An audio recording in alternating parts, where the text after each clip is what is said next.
ফুটবলে অফসাইড সিদ্ধান্ত নিয়ে দীর্ঘদিনের বিতর্ক কমাতে বড় পরিবর্তন আনছে ফিফা। 2026 বিশ্বকাপকে সামনে রেখে সংস্থাটি চালু করতে যাচ্ছে আরও উন্নত সেমি অটোমেটেড অফসাইড প্রযুক্তি, যা ম্যাচ পরিচালনায় গতি ও নির্ভুলতা বাড়াবে বলে আশা করা হচ্ছে।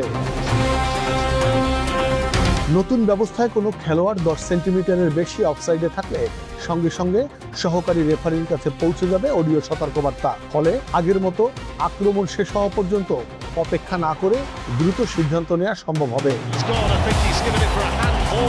এর আগে ব্যবহৃত প্রযুক্তিতে 50 সেন্টিমিটারের বেশি অফসাইড হলে সতর্কবার্তা দেওয়া হতো। নতুন সংস্করণে সেই সীমা কমিয়ে আনা হয়েছে, যা সিদ্ধান্তকে আরও সূক্ষ্ম ও নির্ভুল করবে। তবে চূড়ান্ত সিদ্ধান্ত নেওয়ার ক্ষমতা থাকছে সহকারী রেফারির হাতে। অফসাইড বিশ্লেষণকে আরও স্বচ্ছ করতে প্রতিটি খেলোয়াড়ের জন্য তৈরি করা হবে কৃত্রিম বুদ্ধিমত্তা ভিত্তিক ত্রিমাত্রিক বা 3D অ্যানিমেশন। বিশ্বকাপে অংশ নেওয়া 48 দলের 1248 জন খেলোয়াড়ের জন্য বিশেষ স্ক্যানিংয়ের মাধ্যমে ডিজিটাল ডাটাবেস সংরক্ষণ করা হবে। শুধু অফসাইড নয়, বল মাঠের বাইরে গেছে কিনা কিংবা সর্বশেষ স্পর্শ কার ছিল এসব নির্ধারণেও ব্যবহার করা হবে স্মার্ট বল প্রযুক্তি। বলের ভেতরে থাকা বিশেষ চিপ দ্রুত তথ্য শনাক্ত করে গুরুত্বপূর্ণ সিদ্ধান্ত নিতে সহায়তা করবে।